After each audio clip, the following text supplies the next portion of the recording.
Assalamualaikum warahmatullahi wabarakatuh. Waalaikumsalam warahmatullahi wabarakatuh. Alhamdulillahi rabbil alamin wa bihi nasta'inu ala umurid dunya waddin. Wassalatu wassalamu ala asyrafil anbiya'i wal mursalin walhamdulillahi rabbil alamin. Jemaah kaum muslimin wal muslimat rahimakumullah, alhamdulillah pada kesempatan kali ini kita bisa bermuwajahah, bertemu kembali, mengkaji dan mengaji, yaitu dalam acara kajian tematik subuh bulan Ramadan tahun 2024 yang diinisiasi oleh Baitul Mal Bogor dan bekerja sama dengan Komisariat PMII Kampus La Roiba Bogor. Baik Bapak Ibu sekalian, alhamdulillahirrabbilalamin, Ustadz sekarang sudah hadir di tengah-tengah kita. Sekarang menunjukkan waktu pukul 5 lebih 25 menit. Baik, untuk menyingkat waktu dan tempat saya serahkan kepada Ustadz untuk menyampaikan materi. Monggo Ustadz dimulai, monggo. Baik. Bismillahirrahmanirrahim. Alhamdulillahi rabbil alamin. Wassalatu wassalamu ala asyrafil anbiya'i wal mursalin sayyidina Muhammadin wa ala alihi wa sahbihi ajma'in, amma ba'd. Alhamdulillah, thumma alhamdulillah. Pagi hari ini kita melanjutkan kajian tematik subuh yang diinisiasi oleh Baitul Mal Bogor. Semoga terus memberi manfaat kepada umat Islam pada umumnya. Baik, marilah pagi hari ini kita membahas terkait dengan iman. Terkait dengan iman karena ada korelasi dengan yang disebut sebagai halawatul iman. Nikmatnya keimanan atau manisnya keimanan. Karena begini, di bulan Ramadan banyak syariat yang diajarkan, yang disyariatkan oleh Allah Subhanahu wa taala kaitannya dengan ibadah. Ibadah paling utama adalah puasa. Kemudian ada membaca Al-Qur'an, kemudian juga ada sholat tarawih. Ibadah-ibadah itu adalah jalan yang mana untuk menunjukkan kita penghambaan kita kepada Allah Subhanahu wa taala. Karena iman itu bisa meningkat, bisa menurun. Iman meningkat dengan cara banyak beribadah, iman menurun dengan kita kurang beribadah. Sehingga apa? Sehingga umumnya rata-rata umat Islam di bulan Ramadan ini meningkat imannya dengan beragam peningkatan iman yang tergantung masing-masing penghayatannya masing-masing. Maka menarik sekali ketika kita membahas tentang karakter iman, kemudian apakah ada level iman yang penting untuk diketahui sehingga kita memiliki target baru. Target untuk lebih tinggi. Karena itu Rasulullah SAW sebagaimana dalam hadis dalam Sahih Bukhari, artinya dia sahih ya. Rasul Shallallahu Alaihi Wasallam bersabda di sini dari Sayyidina Anas radhiyallahu taala anhu, anna Nabiya Shallallahu Alaihi Wasallam, bahwasanya Rasul Shallallahu Alaihi Wasallam bersabda, "Thalathun man kunna fihi wajada halawatul iman." Tiga hal yang mana ketika tiga hal itu berada pada satu orang, wajada halawatul iman, maka dia akan menemukan manisnya keimanan. Halawa itu kalau dalam bahasa Arab bukan selalu maksudnya manis. Kalau manis kan rasa tertentu yang dimiliki yang kandungannya glukosa dan sebagainya. Tapi kadang itu juga digunakan untuk menyebut rasa nikmat secara umum. Pokoknya lezat. Kadang itu yang manis juga disebut sebagai halu. Jadi intinya lezatnya keimanan atau manisnya keimanan dengan tidak membatasi pada rasa seperti gula. Pokoknya tiga hal ini ketika ada pada seorang muslim, maka dia akan mendapatkan lezatnya keimanan. Yang pertama adalah ayyakunallahu wa rasuluhu ahabba ilaihi mimma siwahuma. Yang pertama, Allah dan Rasulnya itu lebih dia cintai dibandingkan selainnya. Prioritas utama mereka, orang yang mendapatkan halawatul iman, lezatnya keimanan, itu adalah prioritasnya adalah Allah dan Rasulnya. Yang kedua, wa ayyuhibbal mar'ah la yuhibbuhu illa lillahi ta'ala. Seorang itu mencintai orang lain, ia hanya mencintainya karena Allah. Seperti kita punya pertemanan, punya kolega yang mana kita senang sama dia karena dia itu akhlaknya baik, karena dia itu orangnya rajin ibadah dan sebagainya. Kita menyukainya bukan karena tendensi duniawi, tapi karena Allah Subhanahu wa taala. Seperti wa an yakraha an ya'uda fil kufri kama yukrahu an yuqdhafa finnar. Yang ketiga adalah ia benci kembali kepada kekufuran. Artinya yang mungkin dulunya seorangnya non muslim, kemudian dia benar-benar tidak terfikirkan lagi untuk kembali ke kufur. Digambarkan kama yukrahu an yuqdhafa finnar. Kama yakrahu an yuqdhafa finnar. Seolah-olah seperti dia itu tidak suka atau benci untuk dilemparkan ke api. Menghindarinya seperti itu.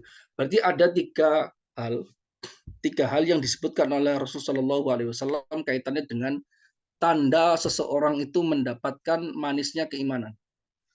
Ya. Jadi ini hadis yang penting. Mari kita kupas sedikit dan juga saya rangkumkan dari beberapa dari kitab ya. Pertama, berarti hadis ini menunjukkan bahwasanya iman itu minimal ada dua macam. Minimal ada dua macam. Yang pertama adalah iman tanpa halawah, tanpa kelezatan, yaitu iman-imannya orang biasa saja. Yang mana dia beriman kepada Allah, beriman kepada Rasul, sholat, zakat, kadang maksiat dan sebagainya, kadang taat dan sebagainya. Umumnya orang itu menikmati keimanan seperti ini. Ada juga level di mana keimanannya itu bihalawah, dengan sampai pada level merasa lezat, merasa nikmat. Berarti sesuai dengan redaksi hadis di sini berarti iman itu minimal ada dua macam. Kalau dikomparasikan dengan hadis yang lain, itu bahwasanya keimanan juga ada dua macam. Ada keimanan yang menyebabkan seseorang itu tidak akan kekal di neraka. Walaupun dia masuk neraka, nanti akan dikeluarkan. Yaitu orang-orang mukmin masih percaya Allah dan Rasul-Nya, tapi dia banyak maksiat. Sehingga timbangannya lebih berat dosanya dibandingkan pahalanya. Maka dia tetap masuk neraka, tapi nanti akan dikeluarkan. Itu sebagaimana diterangkan di dalam banyak hadis yang lain. Itu berarti iman yang biasa. Iman yang tidak sampai mencapai halawah. Tapi ada lagi orang yang langsung karena mendapat syafaat dan sebagainya, mendapat makom menikmati kelezatan keimanan, ini langsung masuk ke surga. Ini yang disebut sebagai orang itu husnul khotimah. Jadi su'ul khotimah,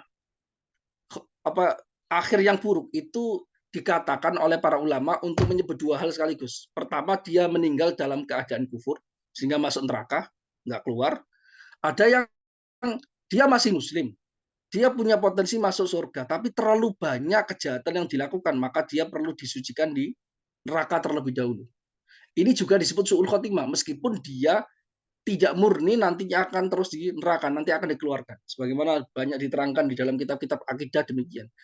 Artinya apa? Nikmat keimanan, kelezatan iman ketika seseorang itu mendapatkan iman yang sampai merasa kepada rasa lezat, maka dia adalah ciri orang nantinya masuk surga tanpa hisab, masuk surga tanpa perhitungan, masuk surga tanpa masuk neraka terlebih dahulu, tanpa mencicipi neraka.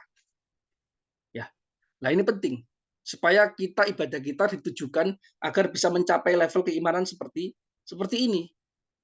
Dengan cara kita introspeksi diri, beribadah dan sebagainya di bulan Ramadan ini penting. Agar kita nggak mencicipi neraka. Karena dalam hadis man su'ilah manu kisal adab udzibah. Ada sebuah hadis dengan jika orang tidak mendapatkan syafaat dan nanti di akhirat dia dihisab, dia pasti kena azab.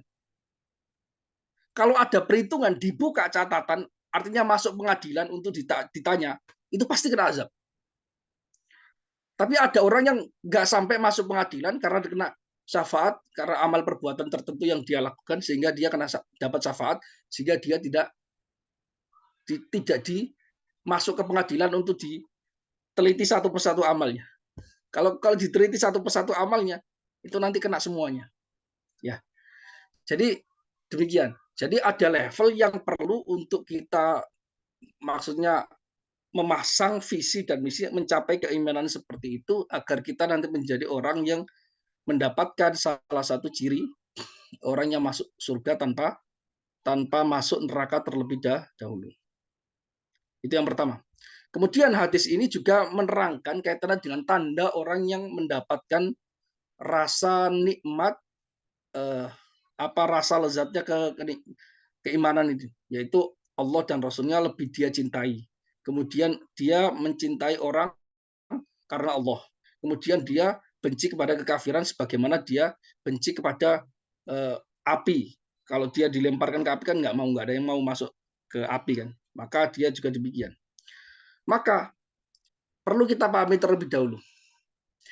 Para ulama membahas tentang halawatul iman, nikmatnya keimanan atau lezatnya keimanan itu mereka terbelah kepada dua kelompok.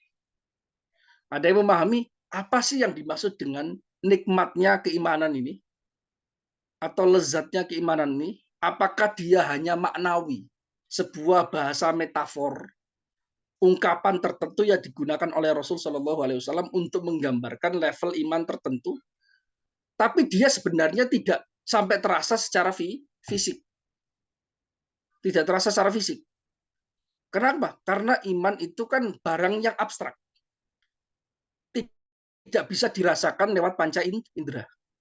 Maka kelompok pertama ini mayoritas ulama memahami bahwasanya halawatul iman, nikmatnya keimanan itu maksudnya bukan terasa kepada secara fisik, bisa dicecap oleh panca indera kita, bukan, tapi menggambarkan level iman yang tinggi itu saja. Tapi kelompok yang lain, dan ini biasanya ulama sufi, menganggap bahwasanya yang disebut sebagai nikmatnya keimanan itu jika di level di mana dia seseorang itu sampai keimanannya itu mempengaruhi panca indera dia. Artinya dia bisa merasakannya. Nah, yang saya baca buku ini yaitu Syekh Ibnu Abi Jamroh dalam kitabnya, beliau mengunggulkan yang kelompok ulama sufi ini.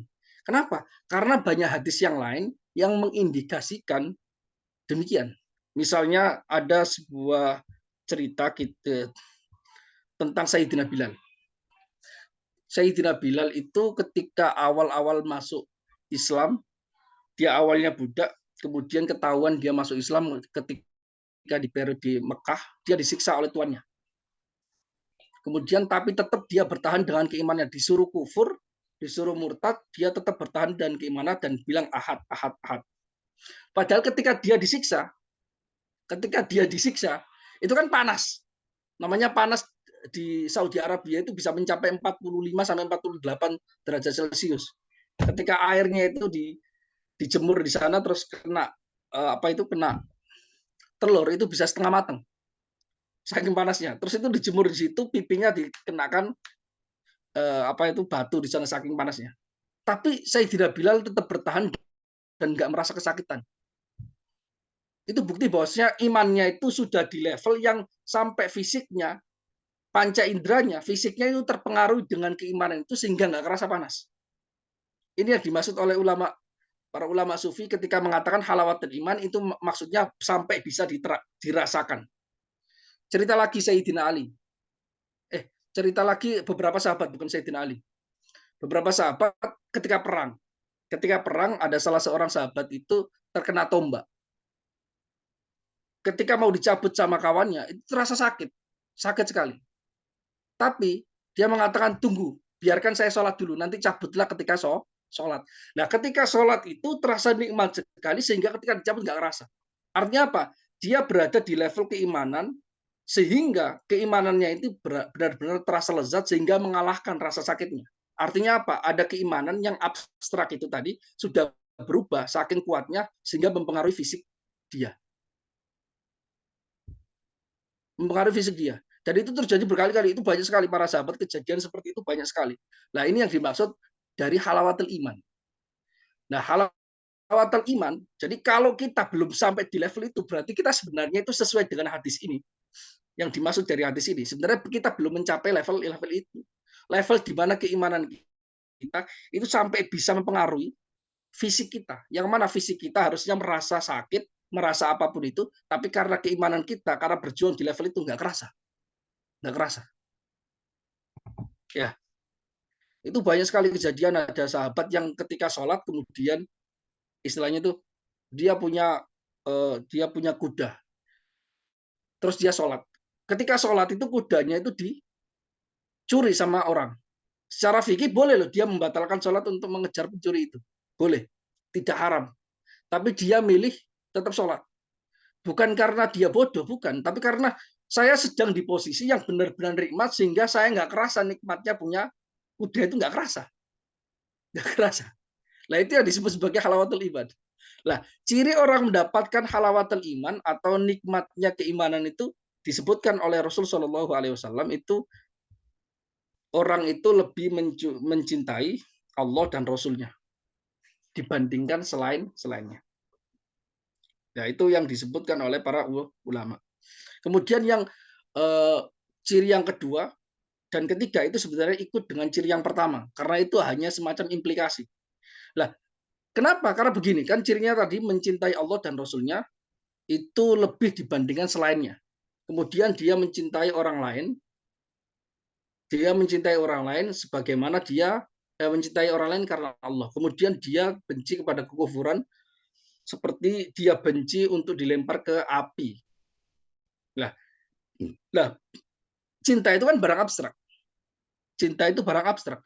Orang itu setiap orang bisa mengakui bahwasanya saya lebih suka Allah dan lebih cinta kepada Rasul dibandingkan apapun itu. Tapi apakah prakteknya demikian kan belum tentu. Makanya di dalam person yang kedua, contoh yang kedua yaitu orang itu mencintai seseorang karena Allah. Kemudian dia itu benci kepada kekufuran sebagaimana itu dia dilemparkan ke api neraka, dia benci dilemparkan ke api tertentu. Nah, itu sebagai ciri. Orang kalau sudah mendapatkan halawatul iman, itu berarti dia bisa mencintai orang bukan karena apapun, tapi karena Allah. Kenapa kamu suka dia? Ya karena Allah. Contoh beberapa hadis misalnya, Rasul Shallallahu Alaihi Wasallam itu pernah memberikan informasi kepada para sahabat Khulafaur Rasyidin. Kalau nggak salah Sayyidina Abu Bakar atau Sayyidina Umar kayaknya. Bahwasanya nanti ada orang sepeninggal aku yang mana dia itu benar-benar cinta kepada Allah dan Rasulnya. Dan dia terkenal di langit tapi dia tidak terkenal di bumi. Disebut sebagai namanya langsung oleh Rasul. Rasul itu bisa melihat hal gaib. Rasul itu bisa melihat hal gaib. Rasul tidak pernah melihat secara fisik, tapi Rasul tahu orang ini ada dan akhirnya memberitahu kepada sahabat Umar. Kemudian Rasul ketika meninggal, sahabat Umar mencari. Misinya mencari apa yang dikatakan oleh Rasul. Rasul menyebut namanya adalah Uwais Al-Qarni. Uwais Al-Qarni.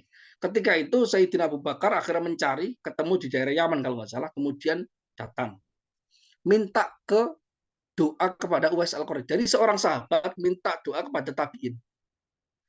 Kenapa? Karena Rasul memberitahukan sendiri secara langsung. Rasul nggak pernah bertemu loh. Karena begini ceritanya, Uwais Al-Qarni itu sebenarnya udah pengen masuk Islam, sudah mendengar ada Nabi muncul di Jazirah Arabia. Udah pengen datang ke sana. Nah, ketika mau datang ke sana, ternyata ibunya sakit. Beliau mendengar ajaran bahwasanya merawat ibu itu lebih baik, akhirnya mendahulukan ini daripada ingin bertemu, ingin membaca syahadat kepada Rasul Shallallahu Alaihi Wasallam. Sebelumnya sudah beriman kepada apa? Kepada sahabat-sahabat yang sudah dikirim ke Yaman. Karena kan Rasul kan mengirimkan beberapa murid-muridnya, para sahabat itu untuk ngajar di seluruh pelosok negeri, termasuk diantara ke Yaman. Udah masuk Islam di sana, kemudian cinta rindu kepengen ketemu Rasul secara langsung. Tapi ternyata mau berangkat ke Madinah, ternyata ibunya sakit. Akhirnya dia mendahulukan ibunya sampai Rasul meninggal. Akhirnya Uwais Al-Qarni tidak sempat menjadi sahabat. Tapi karena kecintaannya ini, Rasul itu tahu. Akhirnya Rasul bilang, nanti kalau saya meninggal, kamu cari namanya Uwais Al-Qarni, minta doa ke dia. Jadi Rasul memberikan misi kepada salah seorang sahabat Nabi yaitu Sayyidina Umar untuk minta doa kepada orang yang di bawah dia yaitu tabiin. Padahal apa Sayyidina Umar itu seorang sahabat. Nah, ini menariknya. Karena itu apa yang disebut sebagai cinta Allah dan Rasulnya itu menariknya di sini. Jadi benar-benar bisa mengendalikan hawa nafsu, benar-benar bisa mengendalikan apa yang diinginkan, bahkan sampai ketemu Rasul dan keinginan kan. Tapi karena ajaran Islam itu mendahulukan itu, maka dia mengurungkan semua niatnya, mendahulukan apa yang disampaikan oleh Rasul terkait dengan taat kepada orang tua. Sehingga dari situ Uwais Al-Qarni itu sangat populer di langit. Kata Rasul Shallallahu Alaihi Wasallam, dia sangat populer di langit tapi nggak terkenal di bumi. Uwais Al-Qarni itu orang desa yang pekerjaan sehari-hari cuma mengembala kambing, dia taat kepada ibunya, merawat ibunya yang udah tua. Nah itu halawatul iman di situ. Sampai sahabat itu turun datang minta doa kepada Uwais Al-Qarni. Sehingga Uwais Al-Qarni oleh para ulama disebut sebagai afdalut tabi'in. Tabi'in yang paling utama. Karena dinas kebaikannya langsung oleh Rasul padahal dia bukan sahabat. Iya kan? Menarik. Nah, jadi demikian. Nah, terus ada yang menarik. Ada yang menarik lagi satu hal yang terakhir yang mungkin saya ucapkan, saya utarakan di sini kaitannya dengan kenapa digambarkan lezatnya keimanan itu sebagai halawah, sebagai manis. Kan halawah, manis atau lezat itu kan eh, dekat kaitannya dengan pohon. Kalau yang manis biasanya buah. Mungkin dulu itu yang manis ya dari kurma, dari apa dan sebagainya. Kenapa harus digambarkan oleh Rasul Shallallahu Alaihi Wasallam itu dengan manis? Kan bisa menggunakan kata yang lain. Apakah ada rahasia di sana? Ternyata ada. Para ulama dicari-cari ternyata ketika dikomparasikan dengan beberapa hadis yang lain, Rasul itu sering kali mengungkapkan beberapa hal kaitannya dengan keimanan itu dengan kaitannya dengan apa pohon. Misalnya, orang mukmin itu seperti pohon kurma. Orang mukmin seperti pohon kurma. Dia memberi manfaat dan sebagainya banyak. Nah, kenapa demikian? Karena begini, rahasianya di sini. Kalau kita lihat pohon, itu kan pohon itu ada dua macam. Ada pohon yang dia itu pohon yang tidak memberi manfaat, yaitu pohon yang berduri secara umum ya. Kemudian ada pohon yang berbuah. Maka sebenarnya begini, yang ingin dikatakan oleh Rasul Shallallahu Alaihi Wasallam kan mengkomparasikan beberapa hadis untuk diambil kesimpulan itu termasuk salah satu cara untuk memahami makna-makna dari hadis. Rasul menggambarkan kenikmatan atau iman yang di level tinggi itu sebagai iman yang memiliki rasa manis atau rasa lezat. Kemudian Rasul itu menggambarkan keimanan atau kalimat thayyibah kan di dalam hadis wa mathalu kalimatin thayyibatin kasyajaratin thayyibatin asluha sabitu wa far'uha fis sama. Ya kan? Contoh kalimat thayyibah itu la ilaha illallah. La ilaha illallah itu salah satu bagian dari syahadat, ya kan ya? Itu bagaikan pohon yang bagus. Pohon yang bagus, yang mana akarnya menghujam di bumi, sedangkan cabangnya di langit. Tu'ti ukulaha kullahinin bi'idni rabbiha.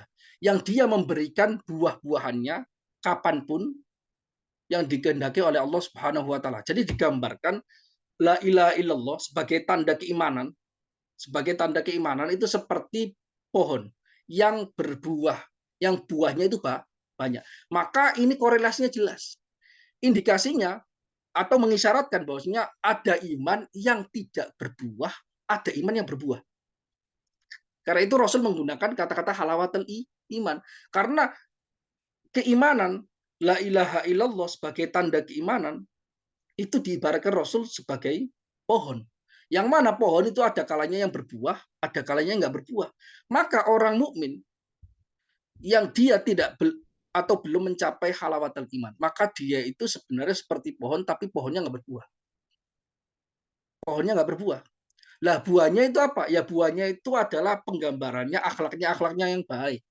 Dia orangnya jujur, dia taat kepada orang tua, dia tidak kasar dengan orang tua, dia tidak pernah menyakiti orang-orang di sekitar, dan juga dia melaksanakan ajaran-ajaran dengan baik meskipun naik turun itu biasa. Tapi dia tidak menyakiti tetangganya dan sebagainya.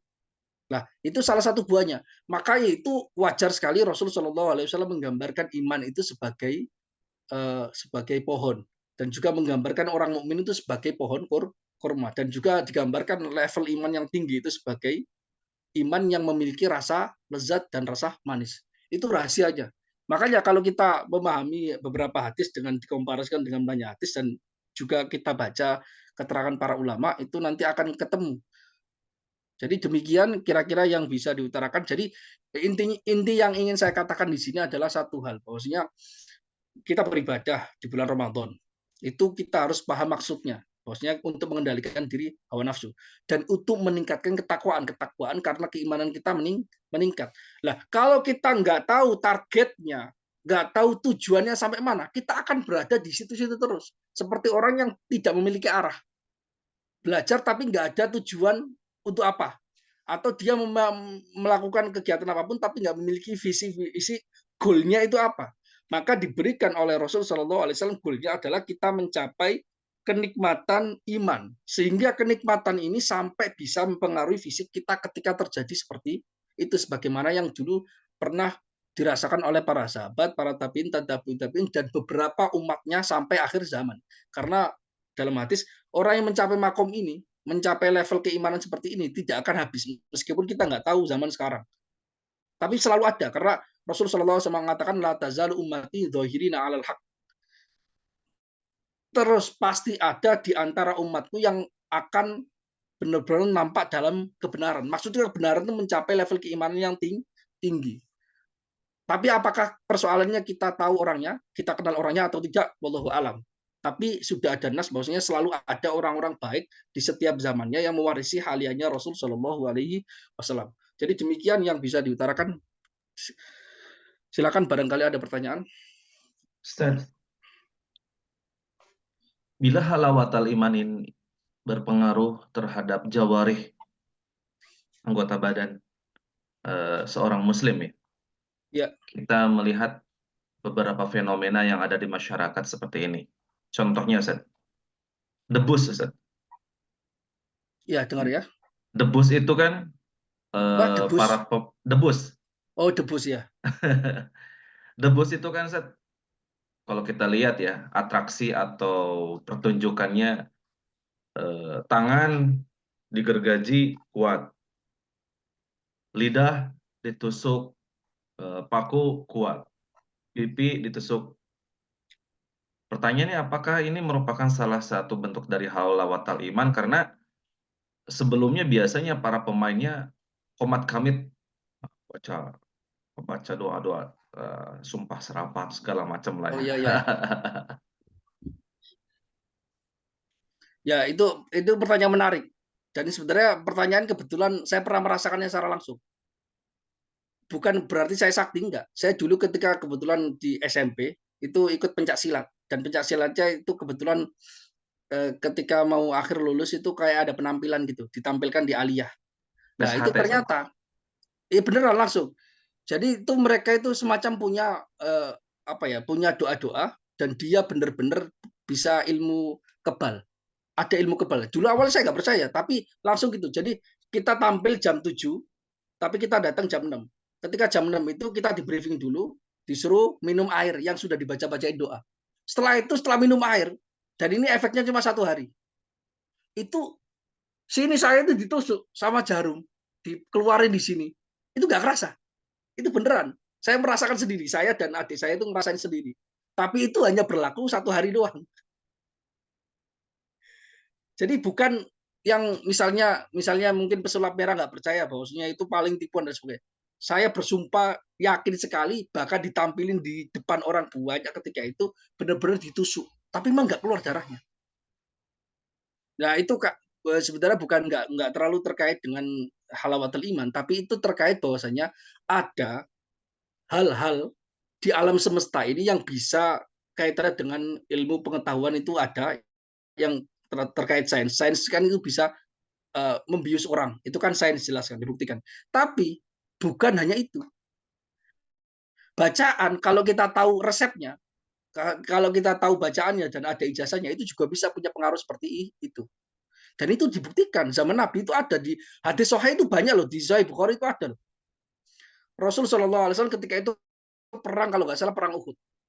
Ada salah seorang sahabat itu matanya kena panah sampai sampai satu, jadi buta satu gitu. Kemudian dipanggil Rasul, sini sini, sama Rasul diambil lagi, ditempelin lagi, normal lagi. Kalau Rasul itu mukjizat. Kalau zaman sekarang mungkin ada doa-doa, mungkin disebutnya sebagai ilmu hikmah. Itu hadis terkait itu banyak sekali. Sayyidina Ali itu pernah, Sayyidina Ali itu pernah Rasul Shallallahu Alaihi Wasallam itu pernah gini, Sayyidina Ali itu badannya agak gerges, kalau nggak salah badannya agak gerges. Jadi musim dingin badannya agak gerges.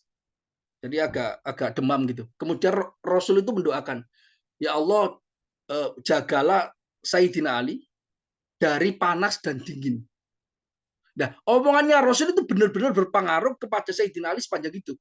Sehingga digambarkan oleh para sahabat, Sayyidina Ali itu sering kali ketika musim panas pakai pakaian dingin, ketika musim dingin pakai pakaian panas.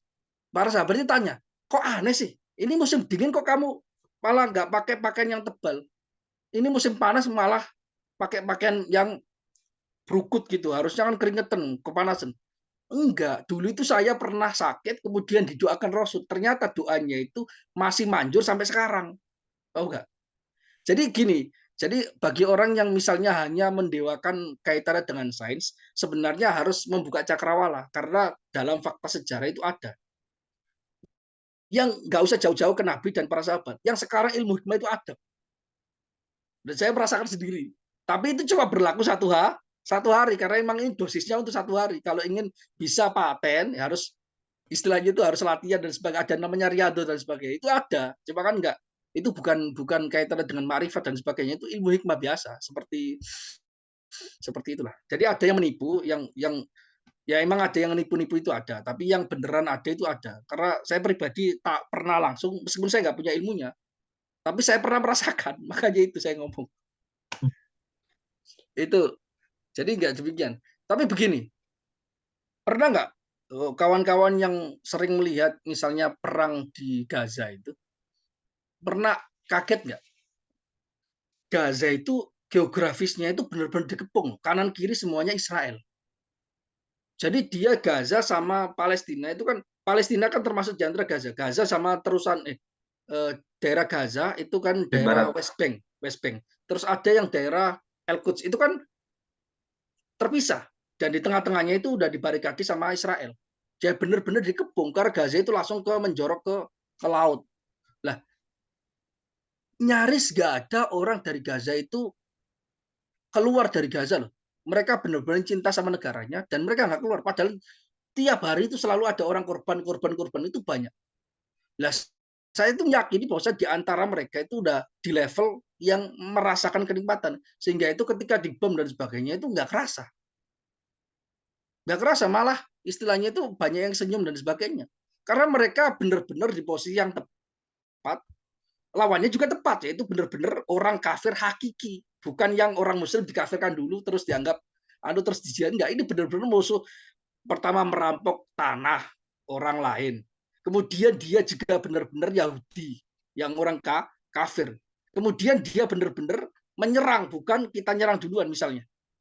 Nah itu benar-benar di posisi yang tepat. Maka itu adalah makom-makomnya para syuhada. Karena syuhada itu langsung dekatnya kepada Nabi Shallallahu Alaihi Wasallam kan digambarkan di dalam hadis syuhada, siddiqin dan para nabi itu dekat sekali. Nah, sangat tidak menutup kemungkinan bahwasanya di antara banyak di antara tentara-tentara itu yang merasakan halawatul iman. Sehingga ya nggak kerasa sakit. Meninggal aja tapi nggak sakit. Gitu loh. Kalau kita percaya dengan pendapatnya para ulama sufi ketika mencapai halawatul iman sampai mempengaruhi fisik mereka, kaitannya dengan itu nggak kerasa. Bukan hanya sekedar maknawi, tapi nggak kerasa. Meninggal, tapi tetap nggak kerasa sakit. Sebagaimana orang dibius kan di badannya dipotong-potong tetap nggak kerasa kan. Sebagaimana itu juga. Jadi hal yang bisa melumpuhkan panca indera sementara itu ada kalanya dengan obat-obatan yang normal, itu ada kalanya dengan doa, ada kalanya dengan level-level spiritual tertentu kaitannya dengan doa dan sebagainya. Jadi itu nggak bisa diingkari karena fakta itu terjadi dimanapun dan banyak dirasakan oleh banyak orang. Baik itu yang berbentuk karomah atau yang sekedar ilmu hikmah yang pernah saya rasakan itu, yang hanya minum air itu. Oh ya, minum air sama telur. Pas itu saya disuruh minum air sama suruh bawa telur. Jadi telurnya didoain, kemudian suruh minum air. Setelah itu, tapi ya hanya satu hari. Besoknya saya coba, waduh, langsung berdarah. Ini benar ditembus ini, dijahit, sini dijahit, tembus, tembus lah. Iya ya, ya seperti itu. Silakan kalau ada pertanyaan yang lain. Ustaz, bila kita melihat warga Gaza yang Ya, seperti barusan disebutkan, Iya. begitu menikmati imannya, karena tadi bertemu dengan musuh yang hakiki. Berarti kan ketika mendapatkan musibah itu mereka bukannya tadi seperti itu, berlari atau meninggalkan negaranya. Pertanyaan saya itu, Namanya? untuk membangkitkan Oh ya. masyarakat Indonesia, ya, membangkitkan masyarakat khususnya yang Muslim ya. Ini sepertinya masyarakat Indonesia yang Muslim ini dalam posisi yang keenakan, Ustaz. Zona nyaman. Zona nyaman. Nah, kira-kira perlu nggak ya? Ini paradoks. Perlu didatangkan musibah nggak buat orang Muslim ini biar biar imannya ini meningkat, biar terus baca doa dan sebagaimana. Nah, ini pertanyaan yang sebenarnya banyak ditanyakan dan banyak orang itu muskil dalam persoalan ini. Tapi tuntunan Nabi itu Shallallahu Alaihi Wasallam jelas. Jadi kaitannya dengan musibah, kaitannya perang atau apapun, itu bisa kita analogikan dengan perang, musibah dan sebagainya perang. Kan Kak, kita melihat misalnya orang di dalam peperangan itu imannya itu kuat. Terus orang yang sedang damai di negara terus gitu. Harusnya kita juga dikasih cobaan supaya bisa semacam ada tes gitu ya. Semacam ada training supaya kita meningkat keimanan. Tapi itu termasuk di antara hal yang kurang beretika di dalam agama. Karena Rasul Shallallahu Alaihi Wasallam melarang. Rasul itu di dalam hadis yang sahih mengatakan bahwasanya la tatamannau liqa al adu fa in laqitumuhu fathbutu. Etikanya gini, kamu jangan berharap cari musuh. Jangan berharap untuk ketemu musuh. Berusaha menghindar. Tapi etika berikutnya adalah, tapi kok sudah menghindar, kok nggak ketemu musuh, tetap aja. Fast butuh, tetap. Kamu nggak boleh menghindar. Jadi jangan cari musuh, tapi kalau udah beneran ketemu musuh secara kebetulan, kamu nggak boleh mundur. Karena termasuk di antara dosa besar, ketemu orang kafir dan perang, itu adalah al-firaru minaz zahfi. Lari dari peperangan. Itu yang dosa. Makanya itu etika orang muslim itu kita nggak cari musuh. Tapi kalau sudah kepepet benar-benar musuh datang atau tidak ada jalan lain kecuali perang, ya udah perang gitu loh.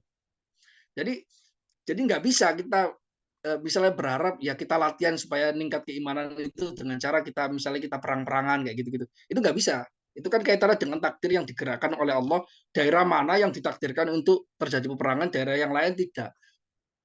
Dan terjadi istilahnya simbiosis yang tidak perang itu membantu ekonomi misalnya atau apapun itu bantuan minimal nggak menjatuhkan lah minimal dia masang istilahnya itu eh, menyemangati saudara-saudaranya yang ketika itu yang orang itu tidak mampu untuk berjihad secara fisik ya udah berjihad dengan yang lainnya tapi yang lainnya punya makom berbeda jadi setiap orang itu mendapat bagian peran masing-masing karena umat Islam 2 miliar, nggak mungkin difokuskan ke dalam satu hal karena tantangannya kan banyak banget kan. Semua misalnya disuruh ikut perang, siapa yang jadi dokter? Terus siapa yang menuntut ilmu? Terus siapa yang berjuang kaitannya dengan ekonomi dan sebagainya? Nanti nggak bisa makan semuanya. Jadi itu peran-peran yang perlu kita sadari dan Allah Subhanahu Wa Taala itu Rasul Shallallahu Alaihi Wasallam bersabda, "Ahabballahu abdan idza amila syai'an afqadah." Allah itu mencintai orang yang ketika melakukan itu profesional dalam bidang yang ditegakkan, yang ditakdirkan Allah itu untuk melakukannya. Wa kullun muyassarun lima khuliqalah. Setiap orang itu dimudahkan untuk menjalani takdirnya. Kalau dia memang ditakdirkan jadi mujahid, nggak tahu tiba-tiba dia lahir di Palestina aja. Kalau dia memang ditakdirkan bukan mujahid, tapi dia mujahid dalam bidang yang lain, atau jadi orang yang ahli ilmu, orang yang istilahnya menyebar kebaikan, kedamaian, dan sebagainya, dia tiba-tiba ditakdirkan jadi orang Indonesia aja. Kan kita nggak bisa mengatur seperti itu. Itu wilayah wilayah Tuhan. Wilayah Tuhan. Nah itu beberapa etika yang perlu kita jaga, jadi tetap menjaga percapaian, tapi kalau nggak bisa, dan itu sudah disabdakan Rasul, dinubuatkan, nanti akhir zaman pasti banyak peperangan, banyak pembunuhan, dan sebagainya ya udah tetap tetap berani tetap berani nggak cari musuh tapi berani ketika perang seperti itu kira-kira seperti itulah. Ustaz, untuk mencapai halawatal iman ini Ustaz, riyadhah apa yang harus ditempuh? Ya di sini nggak disebutkan ya banyak tapi disebutkan yang lain ya ya ya ibadah ibadah dan sebagainya ibadah dengan tekun dan fokus dan sebagainya istiqomah dan sebagainya dan menyadari bahwasanya semuanya itu berkat rahmat Allah Subhanahu wa taala. menyadari itu penting. Pengetahuan kita bahwasanya kita itu ibadah karena memang Allah yang memberikan taufik, bukan karena kekuatan kita. Kita itu lahir itu nggak pernah meminta untuk dilahirkan jadi muslim, nggak pernah ada orang minta, "Ya Allah, moga-moga saya dilahirkan jadi orang muslim, orang tuanya muslim." Nggak ada. Nggak ada orang doa supaya dilahirkan. Karena orang lahir ya lahir, kita aja nggak ada. Nah, itu harus disadari dulu. Makanya nikmat terbesar kata para ulama itu kan nikmat terbesar itu jadi orang dilahirkan dalam keadaan mukmin dan muslim karena orang tuanya Islam. Itu kan nikmat terbesar. Kenapa? Karena kita nggak perlu untuk bersusah payah untuk beriman. Lah, kita analoginya saja. Lah, yang nggak kita minta saja itu Allah berikan, ya kan? Allah berikan, kita ditakdirkan menjadi orang beriman. Masa yang kita minta nanti nggak Allah berikan? Allah itu akram min dzalik. Allah itu lebih dermawan dibandingkan itu. Yang nggak diminta jadi dikasih, apalagi yang diminta pasti dikasih dong. Logikanya seperti itu kan. Makanya ya kalau kita sudah tahu goalnya itu adalah mencapai halawatul iman, ya kita doa agar didapatkan halawatul iman. Doa nanti akan ditunjukkan jalannya. Walladzina jahadu fina lanahdiyannahum subulana. Orang yang berjihad, berjuang keras di jalan kami nanti akan ditunjukkan jalannya. Bisa dengan sholawat, bisa dengan zikir apa, bisa dengan ibadah apapun, bahkan bisa dengan belajar itu bisa. Tapi intinya harus ada niat kuat untuk mencapai itu. Ada goalnya, pengetahuan goal ini kan kalau nggak diberitahu kan nggak goal. Seperti orang yang bingung kan, nggak tahu arah kemana, tujuannya kemana kan. Kalau sudah diberitahu tujuannya itu makom ini, ya udah diusahakan dan yakin bahwasanya kalau memang takdir saya mendapatkan itu pasti akan dimudahkan. Wa kullun muyassarun lima khuliqalah. Setiap orang itu dimudahkan menjalani takdirnya. Saya pikir demikian ya. Intinya doa dan ibadah itu aja. Baik Ustaz, waktu menunjukkan pukul 6:00. Silakan diambil kesimpulan singkat, Ustaz. Oke. Ya baik, jadi pagi ini kita alhamdulillah kita membahas terkait dengan apa yang disebut sebagai nikmatnya keimanan, kelezatan keimanan. Yang mana itu penting untuk disampaikan kepada semua umat Islam kaitannya dengan apa yang kita lakukan di bulan Ramadan, puasa, sholat, kemudian baca Quran, itu sebenarnya untuk melatih, meningkatkan ketakwaan, meningkatkan keimanan. Di mana keimanan itu kata Rasul Shallallahu Alaihi Wasallam sendiri itu ada yang disebut sebagai nikmatnya keimanan. Ada level tertentu yang perlu kita ketahui. Ketika kita sudah mengetahui ada level tertentu, ada level yang lebih tinggi, maka kita ada rasa kerinduan di hati kita kalau memang kita ditakdirkan baik untuk menggapai itu. Untuk menggapai itu, maka penting untuk disampaikan. Bisa jadi dengan mendapatkan hidayah, taufik, dan pelajaran seperti ini, pengetahuan seperti ini, nanti orang-orang yang beribadah itu mulai menuju tujuan yang baru. Sehingga bukan hanya sekedar ibadah, tapi ibadah untuk meningkatkan keimanan. Bukan ibadah. Beda antara ibadah untuk menggugurkan kewajiban dengan ibadah untuk mendekatkan diri kepada Allah dan meningkatkan keimanan. Itu beda.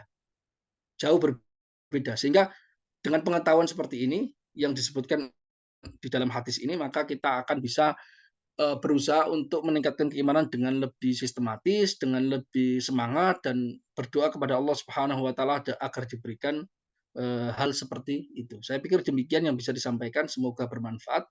Wallahul muwaffiq ila aqwamit thoriq. Wassalamualaikum warahmatullahi wabarakatuh. Waalaikumsalam warahmatullahi wabarakatuh. Masya Allah, alhamdulillah. Ya, tentang halawatul iman ya, sebuah tema yang sangat menarik. Sebelum kita pungkas keesokan harinya ya, kajian yang terakhir sebelum menuju Idul Fitri. Baik Bapak Ibu sekalian, alhamdulillah kajian telah menuju akhir. Saya sebagai host mengaturkan terima kasih atas kesediaan hadir dan juga mengaturkan permohonan bila ada kesalahan dan kekhilafan. Sampai jumpa besok di kajian terakhir, kajian tematik subuh bulan Ramadan, Baitul Mal Bogor bersama Komisariat PPMI Kampus Lereba Bogor yang dipandu dan diampu oleh Al Ustadz Muhammad Nora Burhanuddin LC. Assalamualaikum warahmatullahi wabarakatuh. Waalaikumsalam warahmatullahi wabarakatuh.